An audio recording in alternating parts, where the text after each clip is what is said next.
जय भीम। दोबारा जय भीम बोलने की जरूरत नहीं पड़ेगी, आप में इतना जोश है। तो सबसे पहले एक बार जोरदार तालियां हमारी माताओं बहनों के लिए।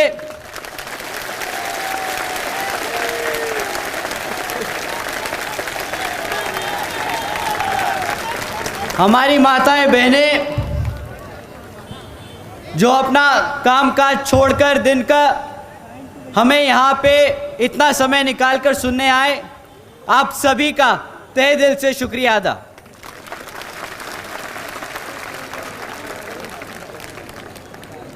एक बार जोरदार तालियां हमारे सभी बड़े बुजुर्गों के लिए।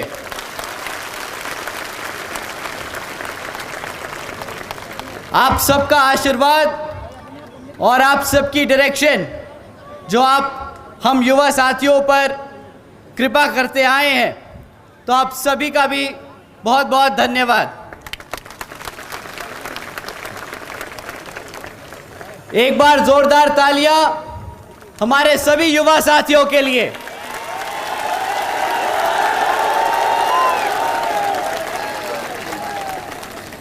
बहुत समय हो गया, काफी समय से हमारे युवा साथी इधर उधर भटक रहे थे, परंतु जब से बहन जी ने 50% युवा साथियों का हक बनाया है पार्टी की हर स्तर की कमेटी में, तब से सारा युवा साथी बसपा में वापस आ गया।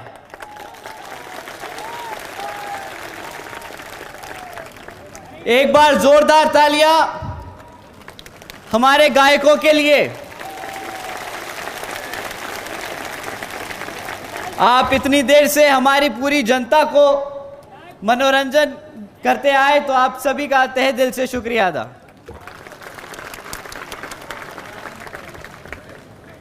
साथियों,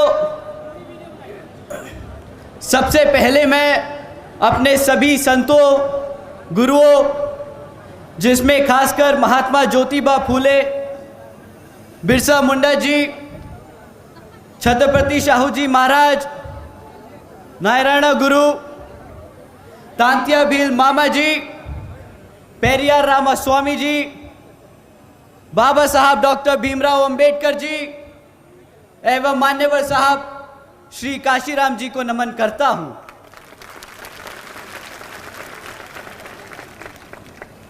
मान्यवर साहब श्री काशीराम जी की एकमात्र उत्तराधिकारी हमारी आदरणीय बहन कुमारी मायावती जी को भी नमन करता हूं।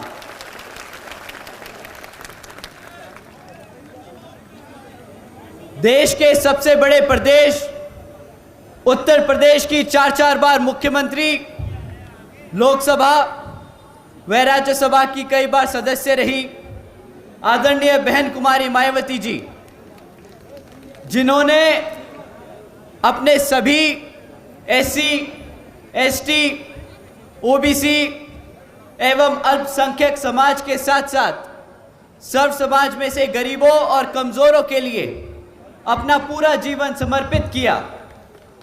साथियों, मुझे गर्व है कि मुझे ऐसे महान नेता के नेतृत्व में काम करने का मौका मिल रहा है। मैं आदरणीय बहन कुमारी मायावती जी का हार्दिक अभिनंदन और आभार व्यक्त करता हूं।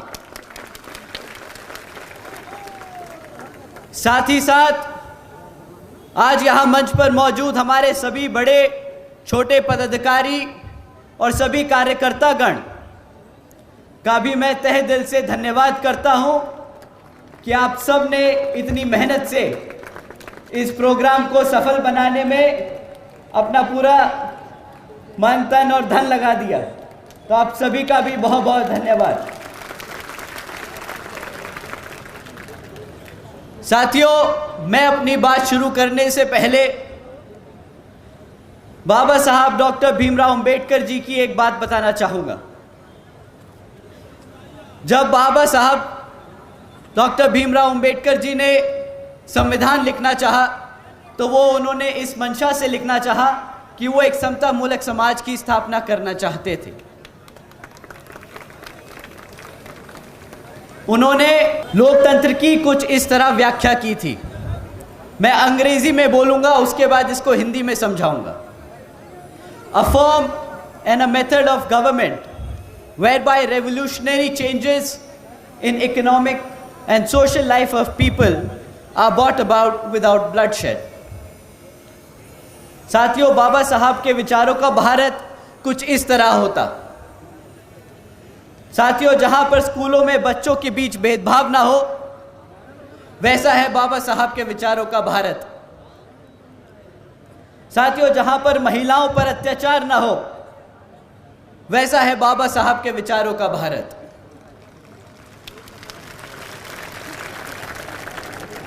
साथियों, जहां हर जाति और हर धर्म को बराबर का सम्मान मिले, ऐसा है बाबा साहब के विचारों का भारत। परंतु दुख तो इस बात का है साथियों कि हमारे एमपी में बीजेपी की सरकार संविधान के हिसाब से नहीं, कुछ लोग, मनुवादी लोग जो इस तरह की सोच रखते हैं, उनके हिसाब से चल रही है।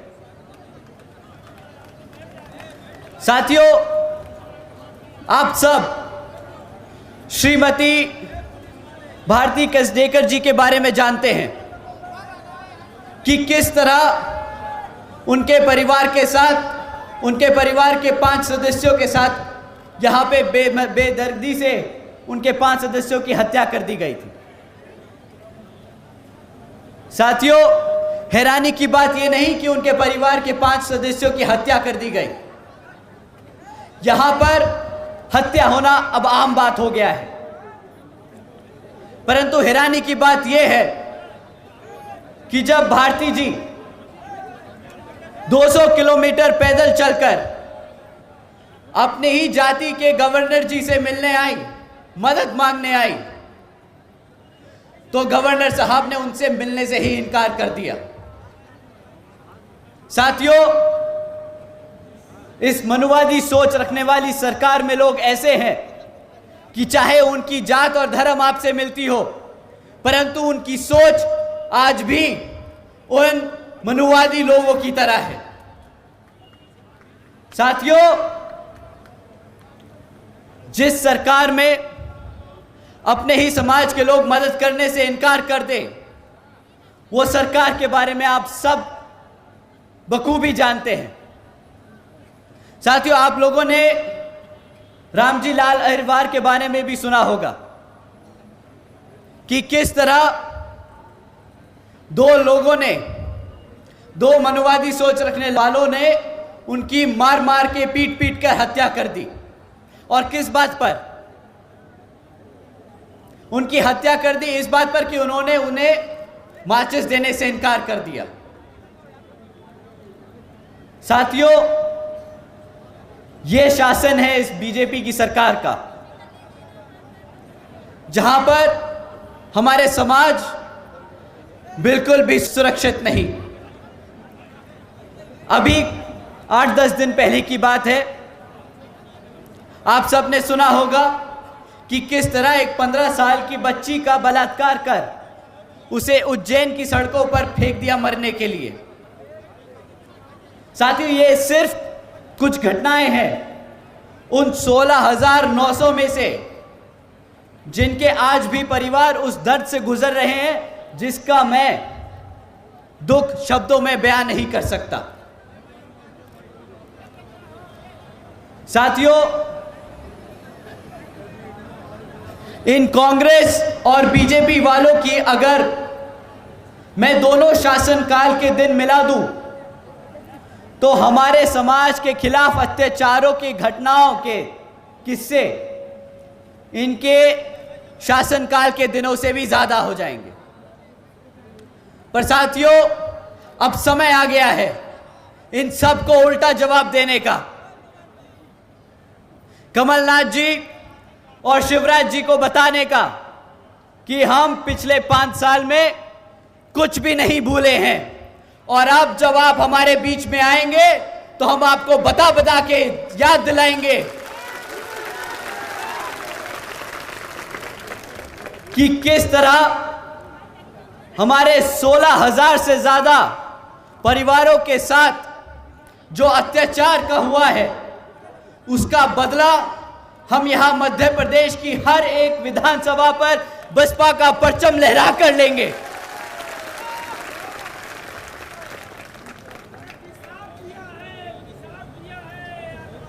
साथियों, शिवराज जी ने वादा किया था बहुजन समाज को प्रतिनिधित्व देने का। साथियों, शिवराज जी ने वादा किया था हर वर्ष 10 लाख नौकरी देने का। उन्होंने वादा किया था कि हर सरकारी कॉलेजेस में मुफ्त शिक्षा देने का। पर आज यहां आप सबके बीच में खड़े होकर मैं पूछता हूं, इनमें से कितने वादे पूरे हुए?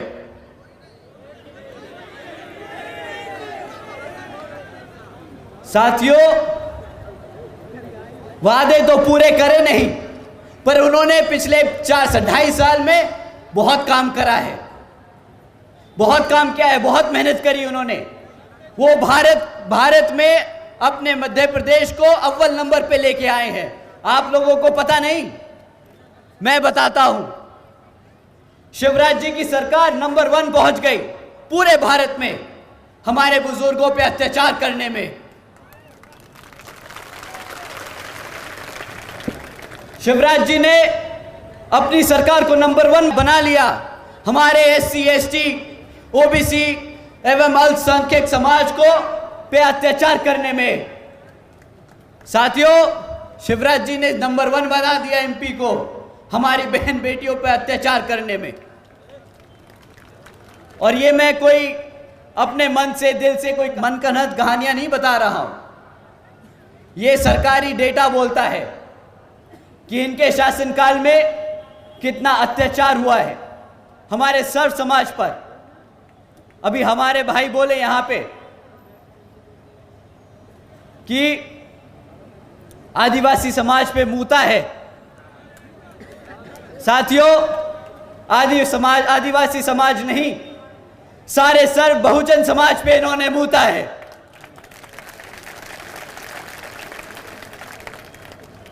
इसका जवाब अब आपको देना होगा। इस बारी जब ये आपके बीच में आए तो पूछना नहीं कि आपने क्या काम किया, पलट के बताना कि भाई साहब आप आए तो जरूर हैं, पर अब आपके जाने का समय आ गया है।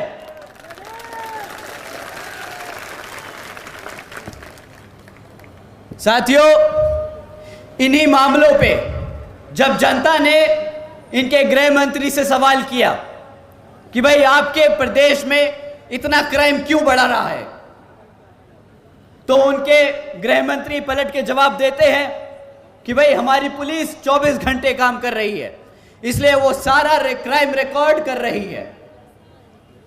भाई, जब आपका गृह मंत्री, जब कोई ऐसा आदमी आपको पलट के ये जवाब दे कि भाई क्राइम इसलिए बढ़ रहा है कि क्योंकि हम सारे केस दर्ज कर रहे हैं, तो कभी कभार महसूस होता है कि ये हम पे हमारी सेवा नहीं कर रहा, हम पे एहसान कर रहा है।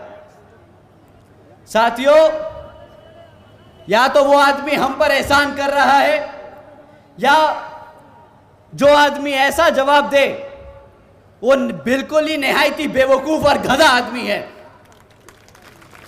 क्यों? इसीलिए सरकार में बिठाया था आपको।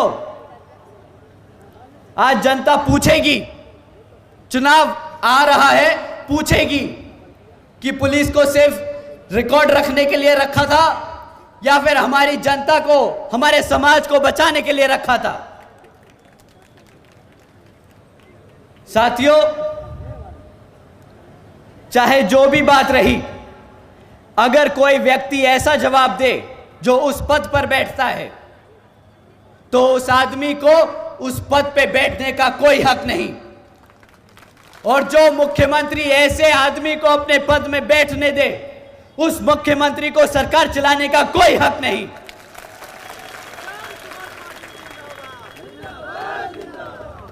तो साथियों, आज इन्हीं हरकतों की वजह से बीजेपी को अपने केंद्र मंत्री चुनाव में उतारने पड़ रहे हैं। पर शायद वो भूल गए हैं कि बसपा ने यहां पर 2 बारी मुख्यमंत्री को हराकर वापस भेजा है, तो ये केंद्र मंत्री आपके सामने क्या कर पाएंगे। साथियों, अगर बीजेपी अपने 2.5 साल में इतनी तरक्की कर पाई है तो कांग्रेस कुछ कम नहीं। साथियों,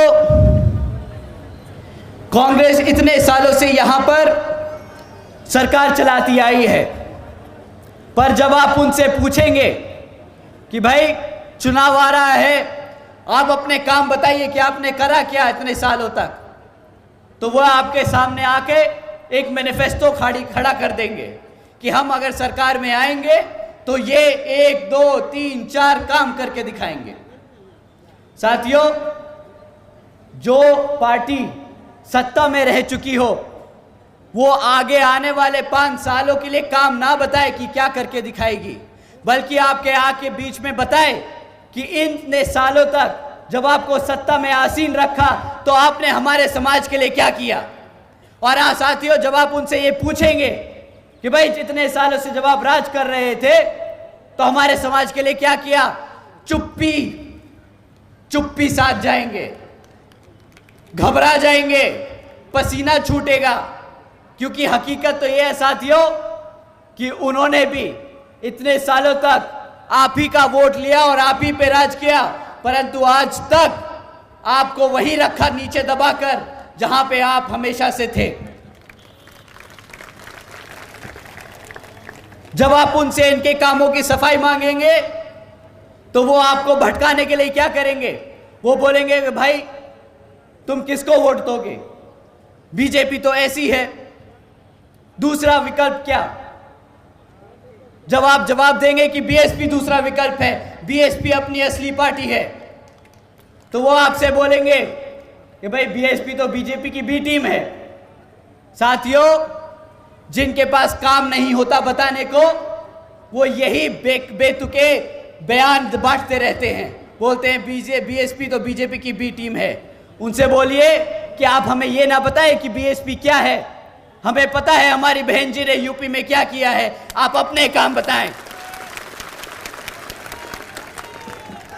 साथियों, ये आपको गुमराह करने के हथकंडे हैं और कुछ नहीं, तो डरना नहीं है, आप को डराना है और बताना है कि आने वाले आम चुनाव में बीएसपी मध्य प्रदेश में सरकार बनाने जा रही है।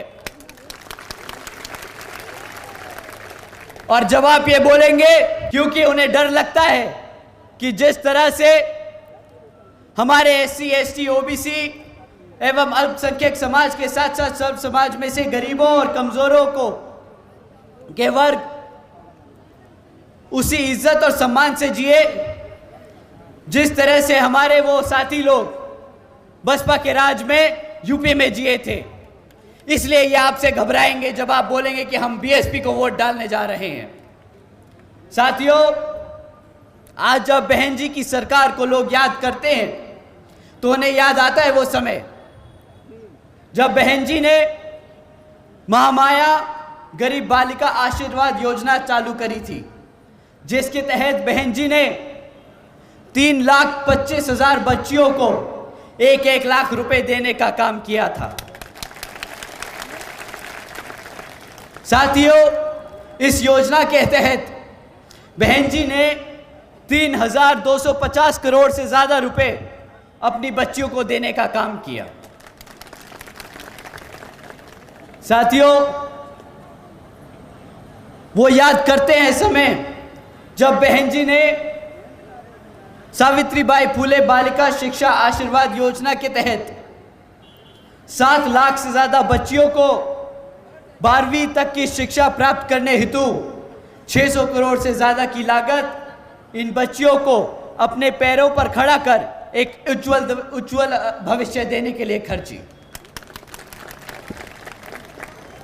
साथियों, साथ ही साथ बहन जी ने प्रदेश की व्यावसायिक टेक्निकल इंस्टीट्यूशंस में, इंजीनियरिंग कॉलेजेस में पॉलिटेक्निक एवं इंडस्ट्रियल ट्रेनिंग इंस्टीट्यूट्स में अन्य पिछड़े वर्गों के लिए 27% सीट आरक्षित की थी। और साथ ही साथ देश में पहली बार सरकारी कॉलेजेस के स्टूडेंट हॉस्टल्स में भी अन्य पिछड़े वर्गों के छात्रों के लिए 27% आरक्षण की व्यवस्था तय की। साथियों, बहन जी ने सरकारी नौकरियों के साथ साथ सरकारी ठेकों में भी आरक्षण की व्यवस्था तय और लागू की। और साथियों, याद करते हैं वो समय कि किस तरह बहन जी ने सरकार बनने के बाद ही तुरंत नौकरियों की भर्ती पर लगी रोक को हटाकर बहुजन समाज के साथ साथ सर्व समाज के सभी जरूरतमंद लोगों को नौकरी देने का काम किया था।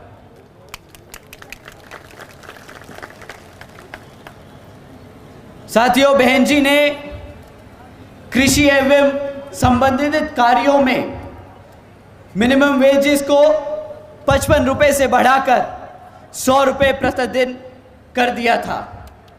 और अन्य पिछड़े वर्गों के लोगों की क्रीमी लेयर की वार्षिक आय सीमा 3 लाख रुपए से बढ़ाकर 5 लाख रुपए कर दी थी। साथियों, आदरणीय बहन जी ने अपने शासनकाल में 90,000 से अधिक शिक्षकों को सरकारी नौकरी दी, 1 लाख से अधिक सफाई कर्मचारियों को भर्ती किया, 2 लाख से अधिक जवानों को पुलिस फोर्स में भर्ती किया। और साथियों, इससे 2 फायदे हुए। एक तो हमारा युवा वर्ग नौकरियों पे लग गया और दूसरा हमारे युवा साथियों को अपना प्रदेश और अपना घर छोड़कर दूर नहीं जाना पड़ा अपना पेट पालने के लिए। तो साथियों, अब समय आ गया है हमें बाबा साहब के दिखाए रास्तों पर चलकर और मान्यवर साहब के बताए तरीकों का इस्तेमाल करके, और भूलना नहीं बहन जी के बेबाक अंदाज को हमें अपने दिल और दिमाग से अपनाना होगा। तो साथियों, समय आ गया है कि अब हम सब एकजुट होकर हमारे समाज के हर एक व्यक्ति को बसपा से जोड़ने का काम करें और बता दें कि हम आ रहे हैं हर उस चीज के लिए जो इस संविधान में हमारे समाज के लिए हमारे गुरु देकर गए हैं, बाबा साहब डॉक्टर भीमराव अंबेडकर जी।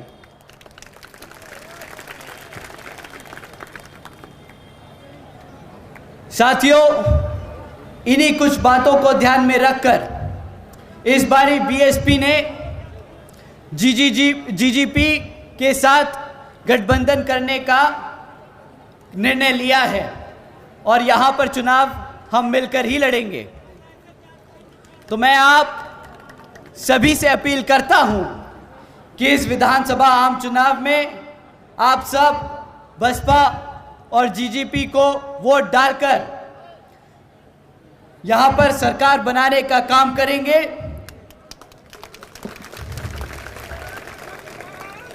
जो यहां पर सरकार बनने के बाद मध्य प्रदेश में भी बहन जी मॉडल ऑफ गवर्नेंस के तहत चलकर यहां पर भी सभी का उत्थान करने का काम करेगी। अंत में मैं एक बार फिर से यहां मौजूद सभी माताएं, बहनें, हमारे बड़े बुजुर्ग, हमारे सभी युवा साथी, हमारे सभी छोटे बच्चे, मैंने यहाँ देखा आज मीटिंग में 2-2 साल 1.5 साल के बच्चे भी मौजूद हैं। हमें पता है कि हमारी माताएं अपने आने वाली पीढ़ी को बसपा के लिए तैयार कर रही है। और दिल खुश होता है देखकर कि मुझे सबसे पहले एक युवा कार्यकर्ता और बहन जी के आशीर्वाद से आपके बीएसपी का नेशनल कोऑर्डिनेटर बनाने का काम किया और आप सबके बीच आके लगा कि मुझे एक कार्यकर्ता को इससे बढ़िया साथी कभी नहीं मिल सकते थे। तो साथियों, मैं आप सबसे उम्मीद करता हूं कि आप इसी तरह मेहनत करके बीएसपी को नई ऊंचाइयों तक ले जाने का काम करेंगे और अपनी बहन जी के हाथ मजबूत करेंगे और आने वाले लोकसभा में उन्हें प्रधानमंत्री बनाने का काम करेंगे। साथ ही साथ मैं हमारे सभी मीडिया बंधु, हमारे बहुजन मीडिया के साथियों का भी तहे दिल से धन्यवाद करता हूं कि वो हमारी बात को प्रदेश के कोने कोने तक पहुंचाने का काम कर रहे हैं। तो साथियों, आप सबका भी तहे दिल से धन्यवाद और शुक्रिया। मैं अपनी बात यही समाप्त करता हूं। जय भीम, जय भारत, जय बहन जी।